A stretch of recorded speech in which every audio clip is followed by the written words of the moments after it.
In this video, I'm going to give you a framework that's going to help you teach pretty much every single skill you're ever going to need to teach on bars, from level 1 all the way to level 10 elite.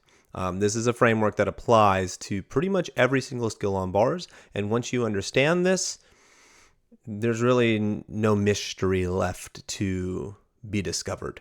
It's a little bit heady at first. It's going to take some thoughts, some thinking. This video is probably going to be a little bit longer than you're going to really want to sit through and watch. So you're going to have to come back to it over time. But the framework that I'm going to give you, it does not matter if you're trying to teach a release move or a back hip circle. The framework I'm going to give you is going to allow you to see just bars for what they're supposed to be. Now, when we dive in, we got to answer a quick question. And that is, this is the first step. What shape is bars? And when we think of bars, you have men's gymnastics, women's gymnastics. They use different bar setups, apparatus. And when we think of bars, oftentimes, my experience has been that a lot of people think of bars like a circle. Obviously, the rail is a circle. When they think of the skills, oftentimes circular. And this is where we're going to have to change how we see things. That bars is not about circles. Bars is about squares. Now, this is not going to make any sense at first because what the heck are you talking about, Raleigh? So here's what we got to go through, okay? Bear with me. I'm going to show you a framework, and I guarantee you, once you understand this framework, your problem in giants are going to get solved. Your problems with flyaways are going to, your kips, clear up handstands, shapashes, takachevs, you name it. You name it, it's going to make sense. Like Jaegers, it's just going to make sense. Gangers, it's going to make sense. Okay, so just bear with me. This is pretty cool stuff. It's exciting for me to share this. If I have a ball and I drop it straight down, where's it going to bounce? It's fundamental principles. This is a lot of tumbling. Now, if you understand this, you're going to understand tumbling, which is pretty cool. But it's like, how do you take tumbling principles and apply it to bars? And once this, hopefully this will blow your mind, because this is pretty exciting for me when I figured this out. If I take a ball and I drop it straight down, it's going to bounce straight back up. So that's the first thing we have to know, that if I drop something straight down, it's going to go straight back up. There's no change. Let's think simple physics. But if I want to change its direction, and I want to drop it straight down, but then I actually want it to travel horizontally, what do I need to now do? This becomes the question of bars. It becomes a question of tumbling too. This is basically the question of all of gymnastics. But when it comes to direction, so I drop something down. I want it to go from vertical, falling straight down, to horizontal travel. Okay, so straight down is the side of the box. It's falling straight down.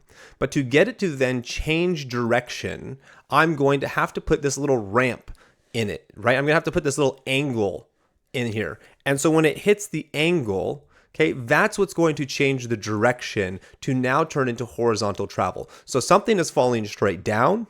It hits kind of this ramp, this angle, and it changes the direction. This is tumbling, by the way, okay? If I'm traveling horizontally and I want to change the direction to go vertical, here's more tumbling, then what do I have to do? I have to put this little ramp in here at an angle so that when the object hits the ramp at however fast it's moving, it's going to change the direction of travel. And so it'll start going up. Okay, so now we have the other side of the box, the up side. So we have a down, a horizontal travel, and an up. Okay, pretty straightforward, right? If you pay attention to bars at these two spots of where there's the change of direction, these kind of are the shape change places, the places where you will see hollows turn into arches, arches turn into hollows. There's a lot of shape change happening here because there's a change of direction. And so the athlete's shape change at typically the 45-degree angle, depends on what we're doing, but we're going to learn some new nuances to this. But that's generally what's happening is within this range, there's a change of direction. The change of direction is from going from falling to horizontal or horizontal to rising. And so we're going to shape change to then become the ramp. So our shape changes are going to become the ramp of change of direction. And it happens within this window. And depending on what you're doing, the size of the box is going to change. The size of the ramp is going to change. Everything can change. Okay. But here's another principle that we need to understand. When you are falling, the distance your center of mass is from the rail, the bar, the distance it is going to determine how much force is being applied into the system, being put into the system. Something I want you to consider and think about is if your arm is sticking straight out, okay, and your friend, somebody pushes down on your shoulder, near your shoulder, you're going to be able to support a lot of their weight. But if they take their hand and reach out as far as they can and push out on your wrist or something like that, they're going to be able to press that arm down due to leverage. This is very key to understanding bars. If you are falling, you want your center of mass to be as far away from the bar as possible so you can accumulate the most amount of force, energy, I'm just going to use to think of yourself like a battery pack. You're going to be accumulating the most amount of energy for your battery pack when you're the farthest from the bar when you fall. But when you rise, you want to conserve that energy.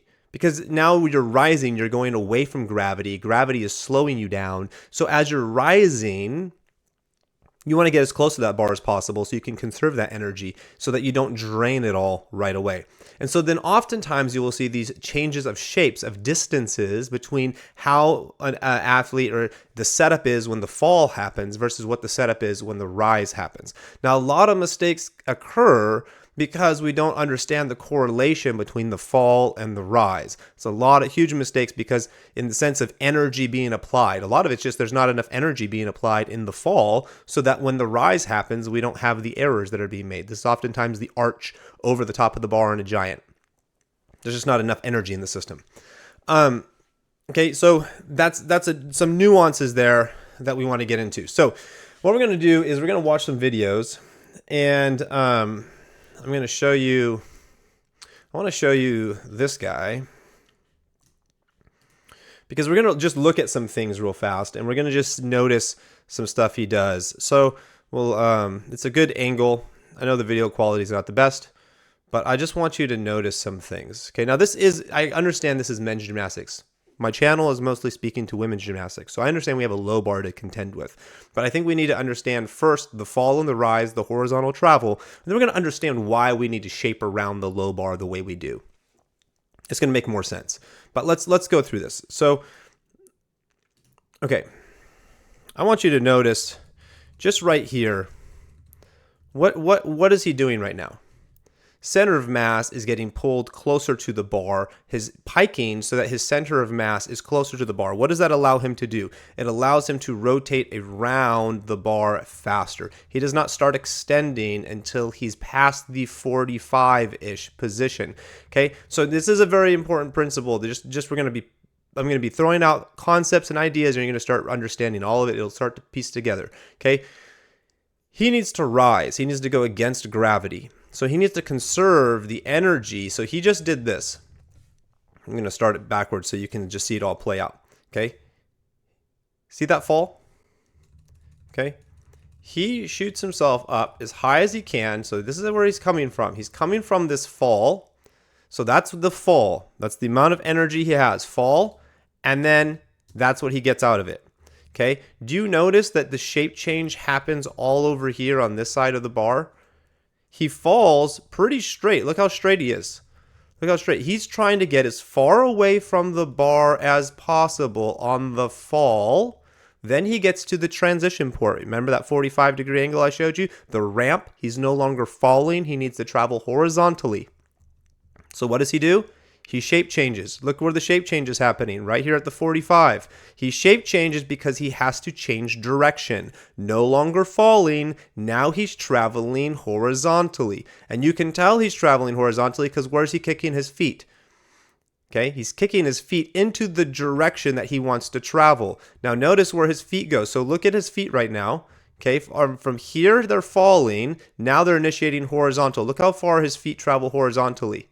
See that? See that horizontal travel? They travel horizontally, and then he's traveling. His center of mass is traveling horizontally. And notice what happens when he shape changes. Do you see that? He extends the horizontal travel by shape changing like that. He's actually positioned himself on the outside, the backside of his, or the front if he's traveling right to left.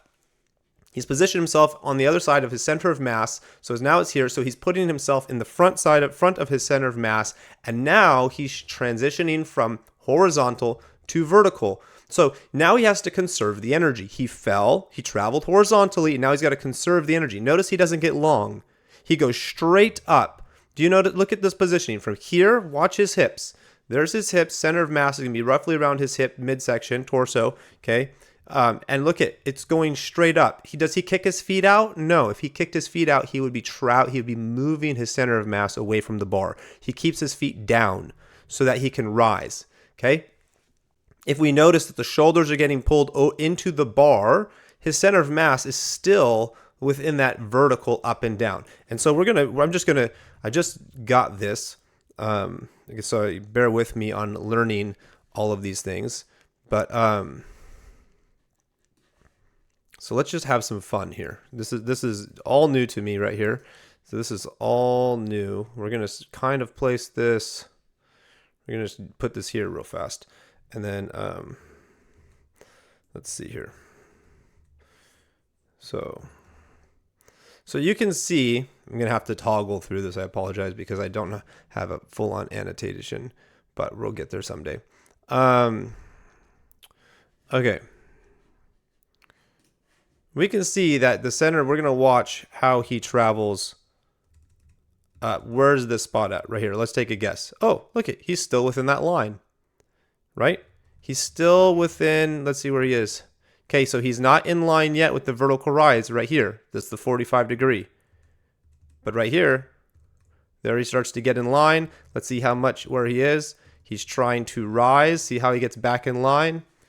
No, not now. Don't ask again. Thanks. See how he gets back in line? So he's rising somewhere in this region right here. Okay? Then he starts pulling up. It starts going. Now he's traveling horizontally. Now we're going to watch some setup happen. Okay. I want this happens so often in women's gymnastics. We can't, in women's gymnastics, we got a low bar right here. So we have to shape change to cause problems. But men's, they get to be as long as they want to be. So they get to fall as far away from the bar as possible. They get to the 45. What's happening? Shape change. Transition to horizontal travel. Horizontal travel. Now transition to vertical travel. Do you notice how he shrinks the shape, bringing the center of mass back into the bar? What is he trying to do? Accelerate over the bar. So he's trying to not keep rising vertically, but actually travel over the bar faster. Notice he's not as tall as he could be. He did not rise as high as he could. He tries to get over the bar because what's he trying to do? Accelerate over the top because he's going to set himself up for something. Now, this is where the shape changes start to take place. We won't bring this topic in yet. So now notice the arch is happening again, falling straight, shape change direction, but now the kick happens a little bit earlier. Okay, it's still within this 45 degree window. He's still setting it up, but oh, what's that? What's that? That's a timer, isn't that? Look at that. He's trying to go up. This is the rise. Up. He has to shrink the shape, then he throws. Setting it up, getting the bounce. Now he drops himself down. Do you see how fast he falls? He set that up so that he could fall. Even you just look at the bounce that he has in the bar. Bounce, bounce, bounce. Okay? Do you see this? He's using that down, the bar being pushed down, and he's dropping his toes as it pulls on the bar so that he can fall. And do you see how much fall he has? He has a ton of fall. So he is trying to accelerate into the down as much as possible. Then he converts it to horizontal. Look how much horizontal he has. He's here, he arches, and everything's traveling horizontal. He's not dragging his feet on the ground trying to get long. He's trying to pass through the bottom, traveling horizontal. Then his feet kick at the 45, change of direction, no longer traveling horizontally, now going vertical. Look at that. He's changing direction so he can rise. And where did he want to go? Vertical. So he set it all up for the vertical. Okay? This is what you will see time and time again. It does not matter what skill someone is doing. You will see time and time again. The fall has to happen. We're just going to look at this little tiny wiggle. Okay? So nice and tall.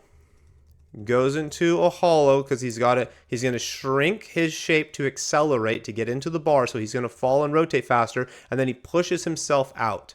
So he's setting up a pull on the bar. He wants to pull on the bar so that the bar can pull him back into a position. Where is he trying to go with it? Oh, interesting. You think he's Kocheving? Probably. Look at the setup. Look at the up happening.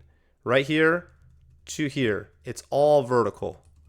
This is all vertical. How do I get myself to go up? Okay. How does the rotation happen? The rotation happened actually all the way from where that bar, we'll get here. When he pulls on this bar right here, the bar is going to want to launch back to the ceiling. Part of it is getting into position. So there's the pull. So he's rising and now he has the pull on the bar. Now the bar is getting pulled horizontally. So when he releases, the bar is going to pull him over the bar. That's how he gets the bar to throw him over. He doesn't have to actually try to go over the bar. The bar wants to pull him over it. And this is where a lot of kids, they try to sit up and they try to force things to happen that shouldn't happen. But look at the bar response. He's not his elbows aren't bent. At least they don't appear to be. But that bar, ping, pulls him. He does have some throw to help him, but that's what's getting him over the bar. And so again, here's fall. He's falling. Now he's changing direction to go forwards. Now he's trying to go up. And you can see how the shape got smaller. Everything, bringing the center of mass into the bar, getting everything to rise. He's setting it up so he can get on top of the bar. Okay. I'll let him go through a few more motions, and then we're going to go look at some practical examples of young ladies doing it. What did we see there? Let's back that up, and let's go to forwards, because does it still apply? He's falling, falling, falling. Okay, he's getting a little bit arched. He's shape changing through the 45-degree position, still sticking to it. He's short. He's not trying to hang through the bottom. He's trying to get past the bottom. His kick happens again, shape change right here at the 45, because he has to change direction from horizontal travel to what travel? Vertical. And can you not see how vertical that is? Look at how much up is happening. That is not circling. That is straight up and down. And this is where people get so lost, is they think that the rise needs to circle. It's not circling the way you think it's circling. Okay, so we're gonna look at some examples, just so we can just understand. And I'm not, just so we get clear, I'm not using these examples to poke fun of anybody who's making these videos. Okay, I just need examples of videos of people doing stuff. So I know that all these girls and athletes are trying their best. We're just using them as examples to learn. So that's the simplicity of this whole entire thing. She's going to do a backup circle. Okay. She's going to set us up and teach us how to do a backup circle, apparently. And then let's see here. It should be happening soon. Okay, perfect. This is what we want to see. Okay, there's our backup circle. Okay, what is the most common thing we see in a backup circle? You know, kids learning a backup circle. What is happening? I want you to notice something. Her arms are relatively straight right here. And then what does she start doing? Bending her elbows. What does elbow bend allow her to do? Fall. So she starts to fall. Now, she falls all the way down here to this point because her elbows are still bent. And gravity is going to take over and jerk her arms straight. It just so happens to be that on the fall, she kicked her legs fast enough that she's able to hook them on top of the bar. A lot of kids who are learning are not able to do that. They struggle with that, and then their feet are all off the bar. Now, this is not how we want to circle around the bar, but at the same time, she did fall. She fell incredibly fast, and she was able to get her legs on top of the bar. This is not circling. This is basically just going straight down and straight up. Technically, it works. It's just an incredibly difficult way to do something.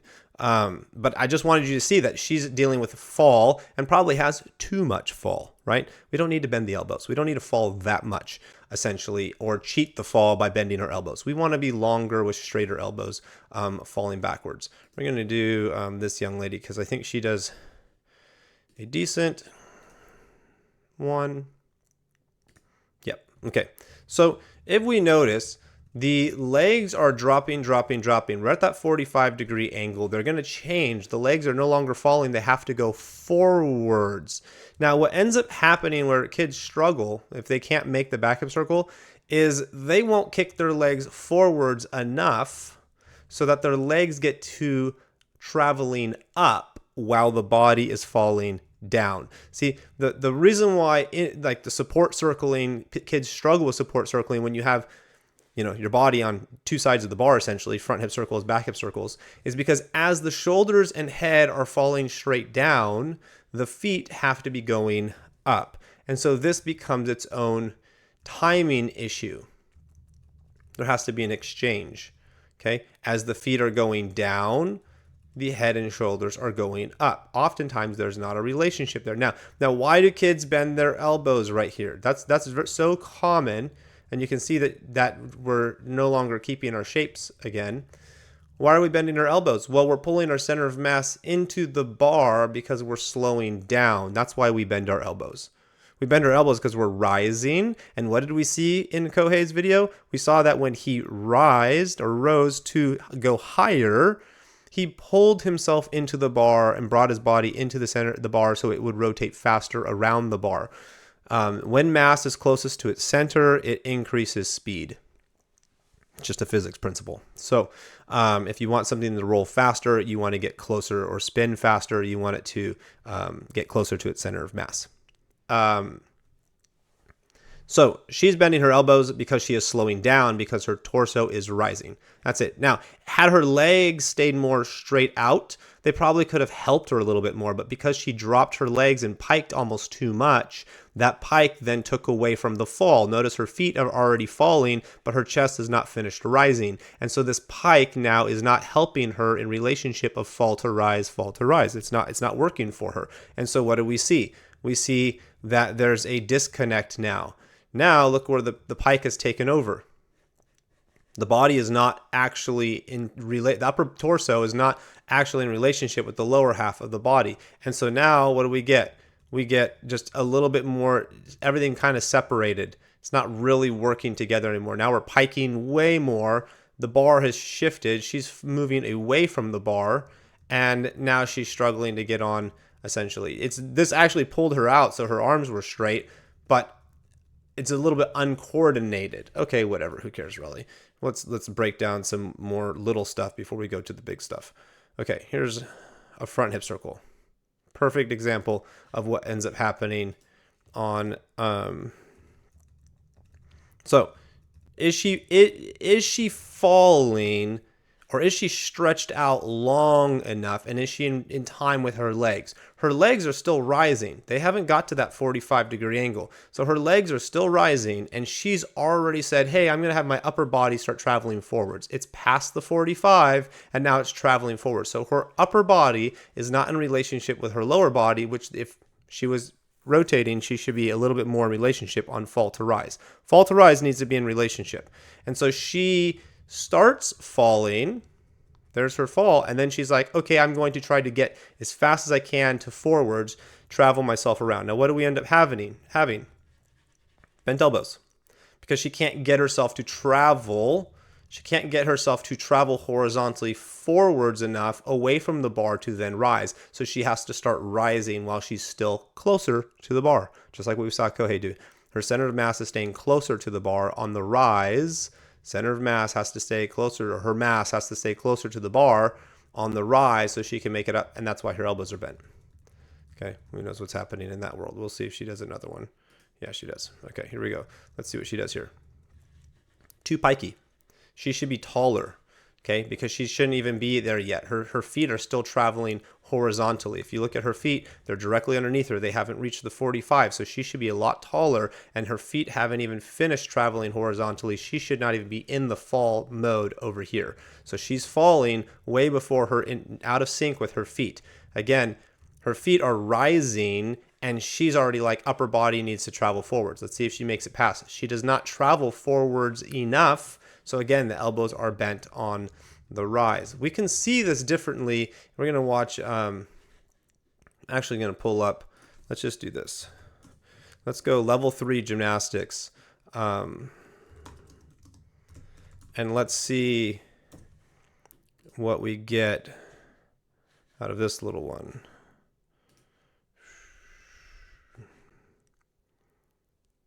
I don't know. This is old. This is the new level 3. Well, level 3. What we're gonna do? 2013, because we know for sure. That should have some front hip circle action in it. What do we got? Here we go. Okay, thank you, thank you, thank you. Good conversation. Okay, there we go. That's a great example of at least watching relationships. So 45-degree angle. Feet have now changed position, right? They're no longer traveling horizontally. Now feet are wanting to rise. Head is no longer traveling horizontally. It's wanting to fall. And so notice the relationship. Head is falling. Feet are rising. Now, I would say she piked too early. She did not need to start initiating pike. Her feet did not get high enough. Her torso did not fall long enough. We're still going to have a little bit of an elbow bend that didn't need to exist. But is it better than the other young ladies that we saw? Yes, but notice here, okay, that's now her torso needs to go up. It needs to go up, but her feet haven't even finished passing over the top. This is getting smashed into its own problem. So we have bent elbows because we, of course, would have bent elbows.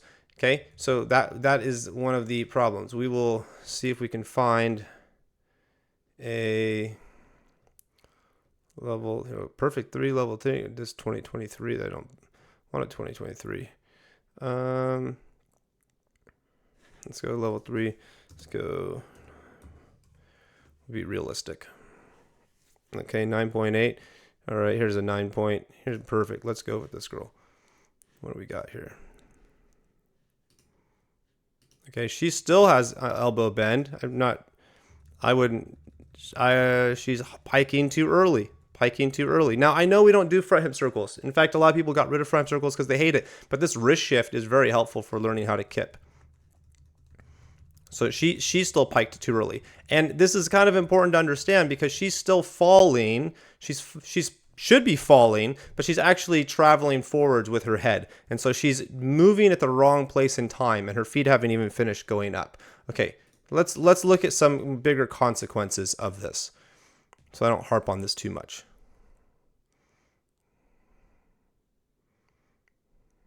I'm going to show you the giants that she does, because I think the giants will be the clear indicator that everyone can basically see. Do you see that arch that just happened? Do you see this right here? This nice little arch that has to happen. Okay, that arch that has to happen, her shoulders cannot stay open because she has to get her center of mass to start moving into the bar because she does not have enough power to rise. So right there is where everything comes back into alignment right here. And she's just a little bit short in energy. Thankfully, she's able to have enough to make it go around. Okay. That becomes a low bar problem, essentially, where the fall, we'll see what this fall looks like. I think she's going to do a flyway next. This looks like it's setting up for a flyway because there's no tap involved.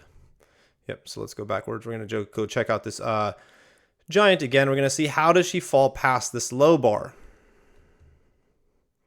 Okay, she stays pretty straight. So that means that she should have enough fall. So she's got enough fall. Now, I wouldn't say there's much issue going on there, but I would say that she's starting to arch a little early. She's definitely starting to arch early. She's not at the 45 when she's starting to arch. So she could be falling even longer because she initiates that arch at the wrong spot early, which there's an early tap. Yes, you can initiate arch early, but if you're going to initiate arch early, you need to travel forwards a heck of a lot faster. You don't want to arch and fall because once you arch and fall and bottom out, your feet kick forwards. So let's see what her feet end up doing. Yep, I just called that, did I not? If you arch early and you keep falling, what was going to happen? Your feet are going to get pulled into the ground. Do I want to be straight underneath the bar? No, because that means you have no forward travel. That means all of gravity is pulling straight down on you directly underneath the bar. That's the last place you want gravity to pulling down on you. You want, if we saw remember Kohei's videos, he's not passing through the bottom. Okay, we're going to go, this is, don't look at this video because he's setting it up for something different. Okay, let's play it. We'll just watch him pass through the bottom real fast. We'll end up back. Perfect. There we go. Okay, look how he passes through the bottom. Look at. He's arching, okay, and then he's kicking. Do you see where the straight is? It's out here. Why? Because it's going to pull on the bar at an angle, and that's going to actually help him rise. Now, there is a reason why. In double layouts and stuff like that, you will see girls kick through the bottom and be straight. There's a reason for that. But again, you have to understand where you want the rises and falls. Look how arched he is coming through. Look how arched he is. And then scoop. Okay, that's what that girl should be doing in her giants. That's what she should be doing in her giants. But she didn't. She started picking her toes up. She started picking her toes up before she even finished traveling forwards. So she's already like, hey, I should start rising. I'm going to start rising right now. And it's like, you haven't even finished traveling forwards yet. Why are you rising? Your hips should be leading. Your shoulders should be leading. Out here is when you should start kicking your toes up. So she's what we would call early. And so then she kicks her toes up. And then because she's not early. Yeah, she is early. Because she's early, she's out of sync. Everything, all the shapes happen in the wrong spot. She should have been much later in her kick. And so then that happens over there. Now I want you to watch this video because I just go back to this video all the time because I think it's just super helpful. I want you to think about something, okay? Look at the horizontal travel happening in the torso and how horizontally it travels. It is so important that you see that. And then the relationship between now I'm not traveling horizontally anymore. So what is rising? Head and shoulders. What is falling? Feet. And look at how they're in relationship with each other. They are not out of sync with each other. They're very, very much. And then we get to our 45. And if you think about that front hip circle we saw the young ladies doing, the front hip circle, when they were at the 45s, they had so much pikiness in. This is somebody who knows how to rotate because they have their feet falling and their head rising. Now her head has to go forwards. So let's see what happens. Oh, look it. To get her head to move forwards, her feet stay in relationship with her. Her feet start traveling backwards as her head moves forwards. Then her head stops. Her feet are now rising. Rising. And then they don't rise anymore, so she pulls everything into the bar. We just saw that with Kohei. We bring our center of mass into the bar. Okay, now, what does she need to do? She needs to fall because she's in a handstand. So how do we fall? We fall by allowing the entire body to rotate around the shoulders that are on top of the bar, and we fall. Okay, now she needs to push herself farther away from the bar to get more force. So what does she do? You can see that push happen. We can see how she goes from shoulder position, she's bringing her toes into the bar, and she pushes herself backwards. Still falling. Everything's still falling. She's got to get her feet up so that when she passes through the fall position into the forwards, her feet are in the correct spot so they don't get ripped off the bar. So boom, at the 45, now the feet have to be in correct position. She's traveling forwards to 45. Now look what happens. Right after the forward, right here is where her feet start changing position. Boop. So she's already knows where I'm not traveling forwards anymore. Now I'm traveling up. So what does she do? Releases the feet. Then she knows where up is. Notice she's not circling over the bar. Her feet are going up. And by her feet going up, it actually stalls the turnover. What we normally see happen in a back hip circle. Look at her torso has not finished rotating. Her torso is staying very, very open.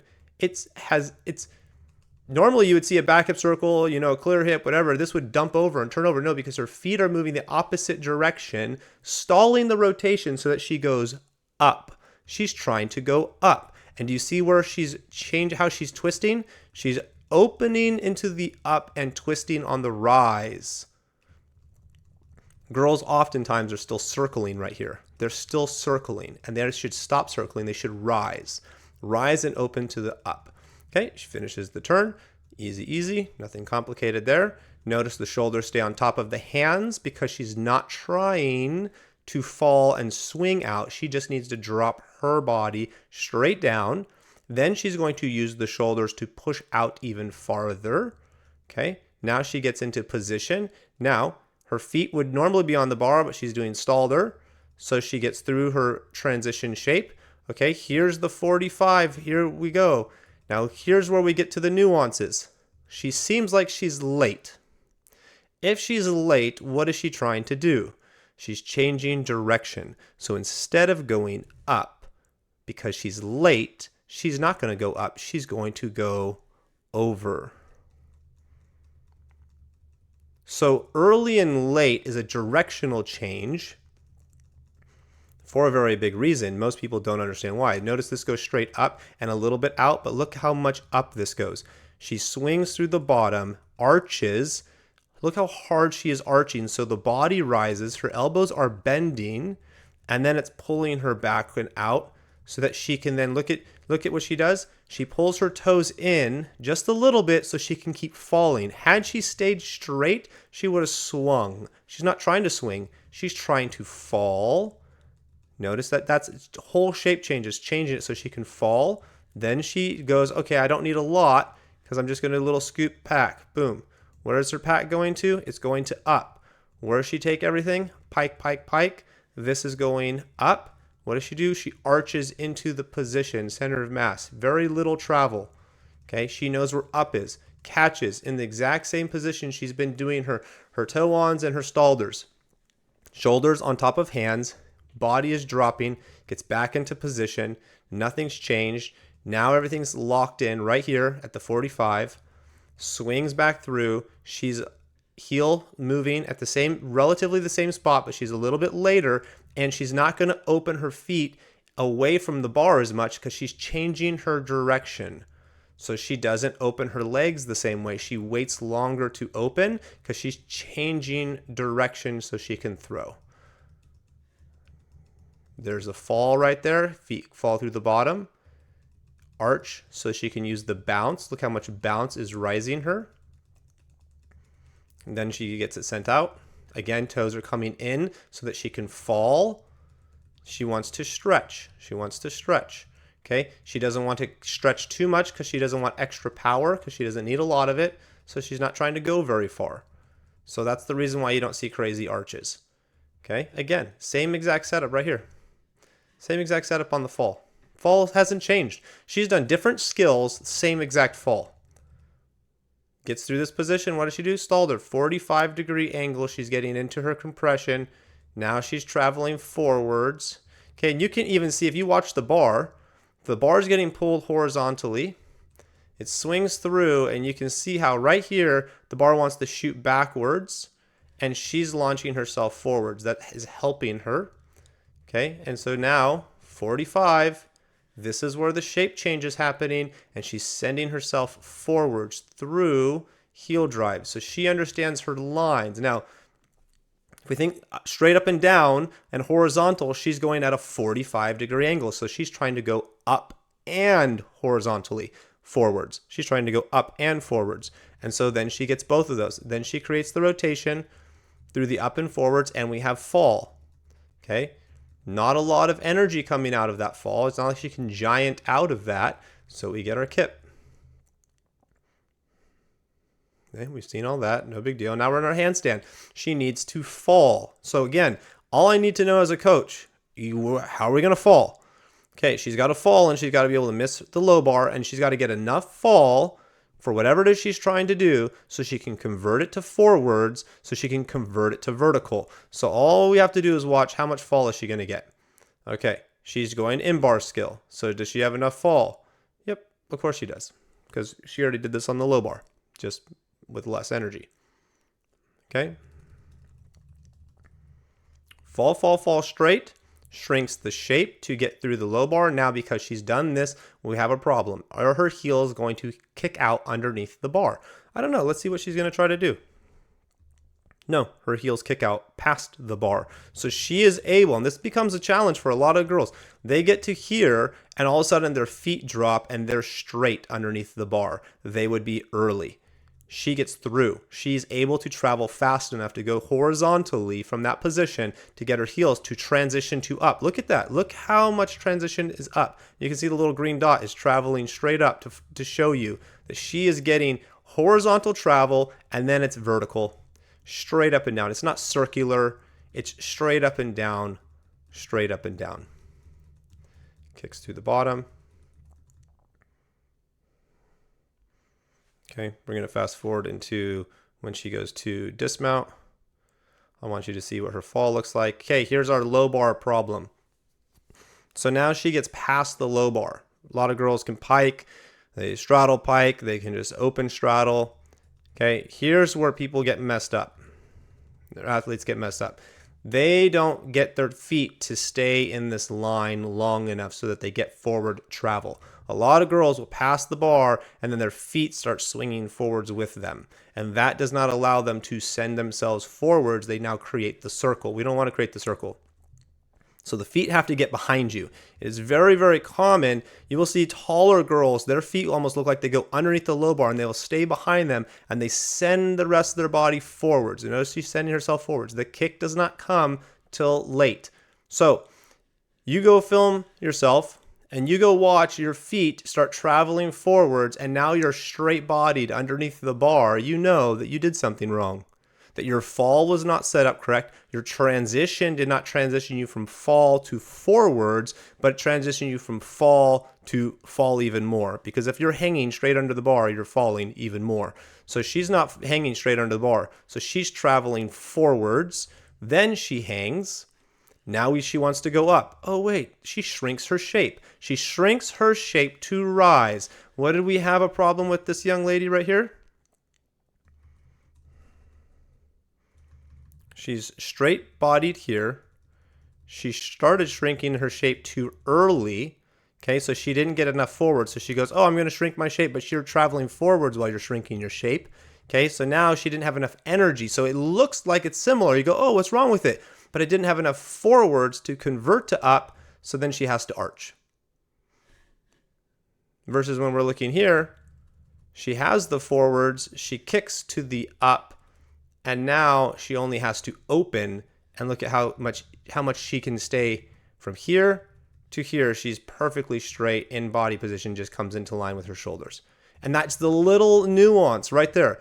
How do you get your gymnast to have a giant that looks like that? It's just that little nuance of what's happening down here because of the conversion of the fall to the vertical, the horizontal to the rise. That's it. It's the simplicity of it all. She goes to fall. Let's see if she changes. She starts piking kind of early. So this is kind of interesting. Why is she piking so early? What is she trying to do? She's also not arching very much. She's kicking straight through the bottom. Lots of downforce. So she's piking early. So she's accelerating in some regard. She's accelerating her circle and she's falling rather fast to the ground. She's not going to be taking as long. So she's falling rather fast. She's opening, not traveling horizontally as much. Really isn't traveling horizontally as much. So what do you think she's trying to do? Oh yeah, she's trying to send everything down for a reason so she can launch herself off the bar and go up. And I don't really know if this was the best technique. I don't think she got very high off the bar in regards to what she was doing, but clearly it worked. Versus, let's just go back to this guy right here, and let's just watch his dismount because I just want you to see how he sets up his dismount. Do you see how he's shrinking everything so he accelerates horizontally over the bar? He wants to get over the bar as fast as possible so that he can launch it into the ground. He's dropping this down. He's saying, how do I drop this down into the ground? And then he gets it to pull himself forwards. Look at where the kick is coming into. It pulls him forwards and then the feet catch up. Okay. And I just want you to see how much higher he's able to get himself because of the extreme of the shapes. She was not as high as he is. And I just want you to see how extreme the shapes were going to straight up. And then he's doing whatever he's doing. It's a double or something like that. Land. So a lot of things going on there. I'm going to throw something back up. I'm just going to talk about something very subtle. Because I think this is kind of important. And here's what I'm going to do. Let's see here. I'm not going to be able to. Oh, here we go. Okay. So here's a concept I want you to understand. This has helped me a lot when it comes to coaching giants. Really coaching anything, but when it comes to coaching giants, this is kind of what helps me understand. And especially if you're new to coaching, it's best to look at things like it's a clock. So if that's the 12 o'clock, okay, we're just going to say this is like where 11 o'clock-ish would be. So we're just going to say 11 here. we're just going to say 1 o'clock is something like this over here. Okay, so this would be 6 o'clock down here. Okay, it's just hopefully giving you an idea of a clock. Now, a clock is a circle, and I don't want everyone to always have it in their head, a circle. So, but one thing I have found to be helpful is when an athlete is off their timing, it's kind of like, instead of starting, yes, they started at handstand, but when they initiated, we had that one young lady, she kicked her toes early. Okay, she kicked her toes early. So it's almost as if she did that. It's almost as if she took the system and rotated it so that it was off. It's kind of like now she got to 12 o'clock too early. And so here's where her kick would have taken place, at this spot right here. And then she was traveling vertically up. And so when you start to see the square, you start to say, oh, your transition shape is in the wrong spot. It's as if you adjusted the clock so that you were getting to the finish early. And she kind of did, because she went to arch, and she had to arch right here to see if she could find straight. And so everything kind of got funny in this spot that wasn't supposed to happen. Sometimes you'll see an athlete, they'll hollow, sorry, it's getting a little trippy right there. They'll fall, but they'll hollow too long. Okay, so let's just say they're like this. Now they're falling, they're hollowing too long, and then they go arch kick, and now they're late. Now this will result in its own other level of problems as well. But falling too long, and then they're falling straight through the bottom, and then it creates a whole other issue of arch kick because of whatever. So sometimes the athlete falls too long, and so the whole thing is just early or late. I tend to look at, for me personally, I tend to look at whether where the fall transitions to the horizontal. And I just think, did the fall transition to horizontal too early? Did they get to horizontal too soon? Okay, there's nothing wrong with that, but that would mean that you have to then wait even longer before you can kick out of it. And most people don't have enough energy. So if they transition early, they tend to transition early again, because you have these two transition points here and here. And so it's almost like saying, we'll use this as an example. It's almost like saying, if this is happening, let's just say here, so it's at a sharper angle, then you need to be able to wait longer so that it matches itself better. But oftentimes now the distance, they don't have enough energy to cover the distance, and so this creates its own problem. And so you'll oftentimes see people do things like this, and it doesn't work. They're trying to initiate it correctly over here, but this wasn't set up, or vice versa, right? They could have the whole entire thing on. It doesn't really work that way. They could have the whole thing off a little bit. They're trying to, initiate everything later over here, and they were, super early or something like that over here. And so they fell, and then they tried to transition, but then they were like, oh, I don't know how to get this and make it work. And so oftentimes where they're shifting or changing from down to horizontal or horizontal to up, that kind of tells you where everything is off. There isn't a perfect answer. So there isn't like this, this is exactly where you need to be at, because it's a energy, it's a how much force is in the system problem. If I'm a longer body, I'm going to have a different amount of force in the system than a shorter body. If I'm a heavier body, I'm going to have a different amount of force than a lighter body. And then you also have shape change. If I shape change slowly versus shape change fast, and then where do I shape change at? So the relationship, all those pieces, is more relational than it is to say this is exactly how it needs to happen. Like an athlete who can shape change incredibly fast can get away with things that an athlete who shape change slowly cannot, because the athlete who can shape change quickly can put their center of mass or put themselves around their center of mass in a different position at a faster rate, so that they can kind of cheat the system. At the same time, those fast, snappy athletes who are quick sometimes struggle with generating enough force to actually throw the bigger, harder skills because they don't actually know how to wait long enough to accumulate the energy they need to then move the apparatus, bend the bar essentially. And so they struggle with that. So they're really quick with their kips, but they got bent elbows when they kip. They got bent legs when they kip because they're so twitchy, and they can make it happen, but they don't know how to ride the energy that's being produced in the skill itself. And so that becomes its own separate type of problem. So this is the framework that I use to help my athletes understand that we need to fall. My athletes understand that we need to travel horizontally. Where's the horizontal travel at? And then where's the vertical? When I think of when I was teaching kids clear up handstands, we usually start like a back hip circle and then a clear up horizontal and then clear up 45. And then you're slowly, and so a back hip circle feels like a circle. And a clear up horizontal feels like a circle. And a clear up 45 feels kind of like a circle. But a clear up handstand does not feel like a circle. And in fact, a clear up handstand is not really a circle. It's more like an oval type of shape. But realistically, it's a square. It's something that falls straight down. It travels a little bit horizontally, and then it goes straight back up. And a clear up handstand on the rise is closer to like what a front head spring would be like. That's really what a clear up handstand is.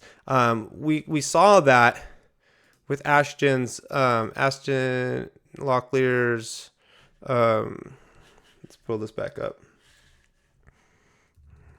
Okay, we saw that over here. This is very front, it's right over here, sorry.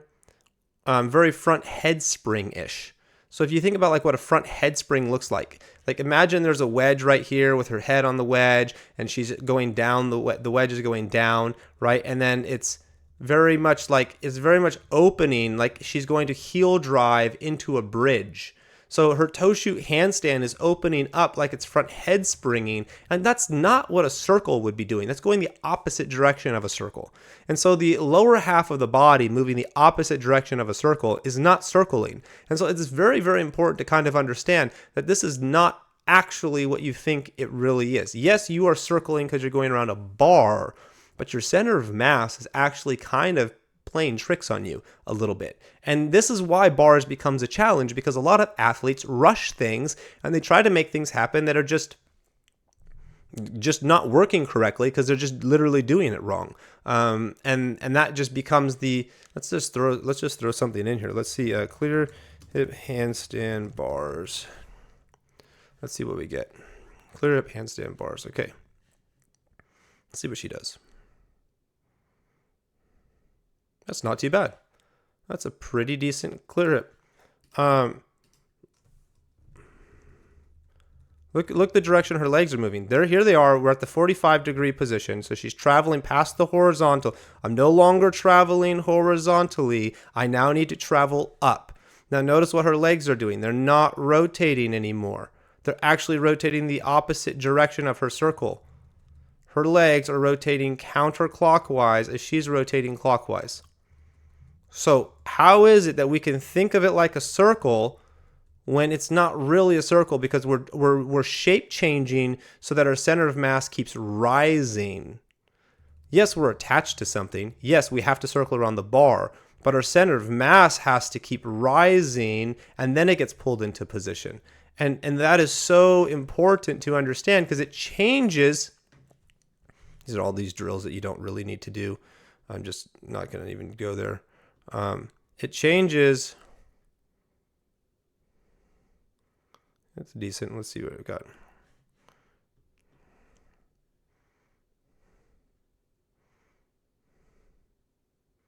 Yeah, I mean, that's a really good example. We'll let that play itself out. Does she do a clear hip handstand? She does a clear hip something, right? Yeah, so here she's got a circle. This one's got a circle. She's going clear hip, fall, fall, fall. Okay, horizontal travel, fall, fall, rise. Okay, bar's getting moved. So now we're falling, we're horizontal. Okay, now here's where the up needs to happen. What ends up happening? She needs to go up. What ends up happening? Her feet are falling, and her head is rising. How is she going to ever go to handstand if her feet are falling and her head is rising? So she would have to initiate from right here. She would have to initiate. No longer feet can travel horizontally. They have to go the opposite direction. This young lady, we're still doing an advertisement. Okay, this young lady seems to do it pretty well. Look where the feet are. Here's where the feet are. They cross over their horizontal travel and they say, just kidding, I'm going to go the other direction. They're over here and they get on top of the bar. Also, look at where her torso is. Is it rotating, finishing the circle? No. It's staying pretty much at the same angle and it's rising straight up from that angle. Just up, up, up, up, up, up, up, up, up and down. See that? See that? And then it gets pulled into position. And so we have this other young lady who looks super talented. Her feet cross over the point, but they should be going backwards the other way to fight what she's doing to get to that clear up handstand. But this is what we teach people. And then we wonder, well, how am I supposed to get that clear up handstand? Because you're thinking circle, they're thinking circle, nobody's thinking fall and rise. And then you get stuck and you get lost. That's it. The simplicity of the whole entire thing. And that's applicable to basically every single skill on bars. That setup is just what we're trying to set up. You're trying to set up your fall. You're trying to set up your horizontal travel so you can set it up for your rise. And you need to know where you're trying to go in your rise. Am I trying to go straight up? Am I trying to go over the bar? Am I trying to go away from the bar? That's what your rise is doing. Then you're setting it up so that you can go in that direction. And that's the simplicity of bars. It's not any more complicated than that. And if you watch it, I had another video on the 5 pathways to bars, but basically you start to realize that every skill essentially is the same version of itself. Every skill has a fall, has horizontal travel, has a rise. The problem in bars ends up coming from, if you're a coach and you're new, you're like, man, I really want to get better at bars. The problem with bars comes when we start looking at bars as if the skills are actually disconnected and not related to each other. And then what we end up doing is we start thinking like, oh, I don't really have to master my kip. It doesn't have to be really good because it doesn't really matter. Or my clear hip doesn't have to be really well because it doesn't really matter. And it's like, well, no, you actually have to get really good at falling. So it really is more about what skill can you do and fall really well so that you can correlate that to other skills. And what skill can you do where you have horizontal travel and you do that really well so you can correlate it to other skills. And what skill do you rise really well on?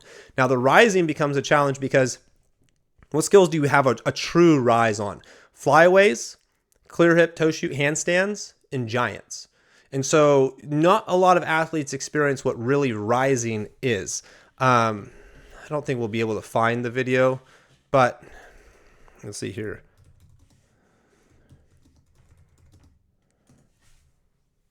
Yeah, okay, bam, here it is. We'll just ignore that person for a little bit. So I'm going to show a video of a back 3/4 giant, and again, this is going to show you that this is one of those drills where it teaches you how to rise, but a lot of people don't do it. Here we go. So check this out. This teaches you how to rise early on. You get to rise. But a lot of people do not teach the back 3/4 giant over the bar. They don't teach it over. The girls will crash on the bar, but they don't teach it. There's our rise, there's our up, and then the horizontal travel that pulls you over the bar. No contact to bar. So here's the learn to rise. This is why this one skill is so important. It teaches you how to it teaches you how to fall, transition shape, kick, and then everything goes up from there. Okay, and then that's as high as you have to get. Now we have horizontal travel. So we're going up, horizontal travel of feet, and it's pulling us over the bar. And the better you could get at something as simple as that, actually teaches you things for your flyaway, teaches you things for your giant, teaches things for even your clear hip handstand, because you're understanding what rise feels like. Far too often, athletes are not proficient in their flyaways. They're not proficient in their giants. They're not proficient in anything that goes up. And then they've got to learn things that go up because up is tricky. Toe circles or monkey circles are great things to learn how to go up. Seated circles, sit on the bar and do a seated circle so you can rise and figure that out. Those are pretty good things as well to learn how to go up. Back hip circles, people kind of cheat it. They don't really feel the rise happen. Front hip circles, you can definitely learn how to feel the rise happen a little bit more, but it doesn't correlate. People don't understand how to correlate that in their brain. So backwards Baby giant over the bar. The cool thing about this is you can teach this at a very early age. You can start getting kids doing baby giants at a very early age, or 3/4 giants at a very early age. So there you have it. There's the formula. It's a square. Then you have to find transition for the angles of the down to the horizontal. And then you've got to figure out how to see that on every skill. That's just what you got to see on every skill. If you got any good value out of this video, let me know. If there's other videos or topics you want me to cover, please let me know as well. I appreciate the support. Remember to like, subscribe. Yeah, and until next time, bye.